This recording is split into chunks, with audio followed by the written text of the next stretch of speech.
Hello, ഇന്ന് രാവിലെ എനിക്ക് അപ്രതീക്ഷിതമായിട്ട് എൻ്റെ നീസ് ഒരു മീനിൻ്റെ തല കൊണ്ടുതന്നു. വലിയൊരു മീനിൻ്റെ ആയിരുന്നു. കാളാഞ്ചി ആണെന്ന് തോന്നുന്നു. അതോ എന്താണ് ഞാൻ ഓർക്കുന്നില്ല. എന്താണേലും നല്ലൊരു തല, വലിയൊരു തലയുടെ കഷ്ണങ്ങളാക്കിയതാണ് കൊണ്ടുവന്നത്. അതും അതിൻ്റെ പീസ് വേറെയും തല വേറെയായിട്ട് കൊണ്ടു തന്നത്.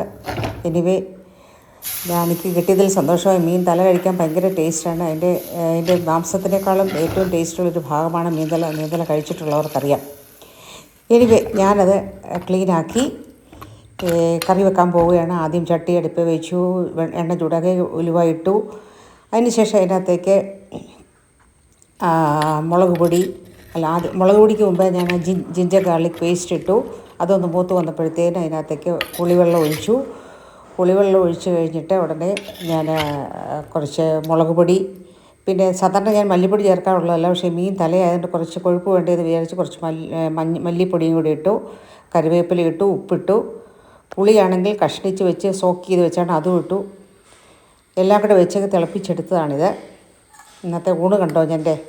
അടിപൊളി ഊണായിരുന്നു. നല്ല ഇലയൊക്കെ ഇട്ട് ഞാൻ നല്ല വെള്ളച്ചോറൊക്കെ അങ്ങോട്ട് ഇട്ട് വെള്ളച്ചോറാണ് വെച്ചത്. അപ്പോൾ അതിൻ്റെ കൂടെ ഈ നല്ലൊരു കോമ്പിനേഷനില്ലേ, വെള്ളയിട്ടൂടെ നല്ല ചുവലക്കറി. അപ്പോൾ കുറച്ച് ചക്ക ഒഴിച്ചതുണ്ടായിരുന്നു, അതും കുറച്ചെടുത്തു. പിന്നെ ബീട്രൂട്ട് തോരനുണ്ടായിരുന്നു. പിന്നെ എനിക്ക് മോരുണ്ടായിരുന്നു, മോര് കാച്ചിയതുണ്ടായിരുന്നു. പിന്നെ എന്നാ ഉണ്ടെന്ന് ചോദിച്ചാൽ, ഒരു മെയിൻ ഭാഗമല്ലേ നമ്മുടെ മീനിൻ്റെ തല. പിന്നെ എനിക്ക് ഒഴിച്ചുകൂടാൻ പറ്റാത്ത നമ്മുടെ കരിനെല്ലിക്ക. ഇവയെല്ലാം കൂടെ കൂട്ടി ഇങ്ങോട്ട് കുഴച്ചുണ്ടപ്പോൾ ഉണ്ടല്ലോ, അതിൻ്റെ ടേസ്റ്റ്. മീനിൻ്റെ തല നല്ല വലിയ പീസായിരുന്നു. നല്ല ഇഷ്ടംപോലെ ഫ്ലഷുള്ള നല്ല മീൻ പീസ്, നല്ല കറിയായിരുന്നു. അടിപൊളിയായിട്ട് കഴിച്ച് എന്താ പറയുന്നത്, അങ്ങനെ മത്ത് പിടിച്ചിരിക്കുക കേട്ടോ. അടിപൊളിയാണ് കേട്ടോ. നിങ്ങൾ എപ്പോഴേലും ഒന്ന് മീൻ തല വെച്ച് നോക്കണം, എന്നിട്ട് അതിൻ്റെ ടേസ്റ്റ് ഒന്ന് പറയണം. അതിൻ്റെ മാംസത്തിനേക്കാളും ടേസ്റ്റ് മീൻ തലയ്ക്കാണ്. കഴിക്കാത്തവർ ഒന്ന് കഴിച്ച് നോക്കണം കേട്ടോ, തീർച്ചയായിട്ടും. അടിപൊളിയാണ്. അതിന് ഈ മീൻ തലയുടെ കപ്പയോ ചക്കയോ ആണ് ഏറ്റവും കോമ്പിനേഷൻ എന്നാണ് എനിക്ക് തോന്നുന്നത്. ഇന്നെല്ലാം കൂടെ കൂട്ടി ഒരു പിടി അങ്ങോട്ട് പിടിച്ചു. അടിപൊളിയായിരുന്നു, സൂപ്പർ ഊണായിരുന്നു. കൊതി വരുന്നുണ്ടല്ലേ? അപ്പോൾ ഒന്ന് ഉണ്ടാക്കി നോക്കും. ഒരു നല്ല മീൻ തല മേടിച്ചിട്ടൊന്ന് കറി വെച്ച് നോക്ക്. നല്ല ഇന്ന് വെച്ചിട്ടൊരു നാളെ കഴിക്കാനാണ് ഏറ്റവും ടേസ്റ്റ്. പിന്നെ ക്ഷമയില്ലെങ്കിൽ അന്ന് തന്നെ കഴിക്കാം. ഞാനിത് ഇന്നലെ വെച്ചതാണ്. ഇന്നലെ വെച്ചിട്ട് ഇന്ന് കഴിച്ചു. പിന്നെ വേണമെങ്കിൽ ലാസ്റ്റായിട്ട് കുറച്ച് തൈരും കൂടെ കൂട്ടി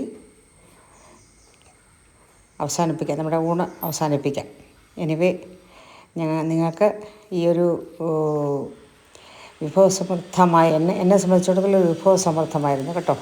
അത് നിങ്ങളുടെ മുമ്പിൽ സമർപ്പിക്കുന്നു. നിങ്ങൾക്ക് ഇഷ്ടമായെങ്കിൽ അഭിപ്രായം എഴുതുക. നെഗറ്റീവ് ആണെങ്കിലും പോസിറ്റീവ് ആണെങ്കിലും എഴുതുക. സബ്സ്ക്രൈബ് ചെയ്യാത്തവർ സബ്സ്ക്രൈബ് ചെയ്യണമേ.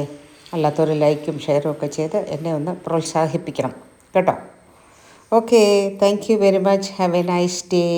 അപ്പോൾ ഞാൻ കഴിച്ചു തീർക്കട്ടെ. ചക്കയും ചോറും മോരും എല്ലാം കൂടി ഇട്ട് ഇളക്കി ഒരു ഊണം. അടിപൊളി. Okay, have A nice day. പറഞ്ഞാൽ അങ്ങനെ പറഞ്ഞുകൊണ്ടേയിരിക്കും ഞാൻ കേട്ടോ. സംസാരിക്കാൻ ഒരു ക്ഷാമമില്ലാത്ത ഒരാളാണ് ഞാൻ. നിങ്ങൾക്ക് ദേഷ്യം വരുന്നുണ്ടാവും അല്ലേ? Okay, thank you, by.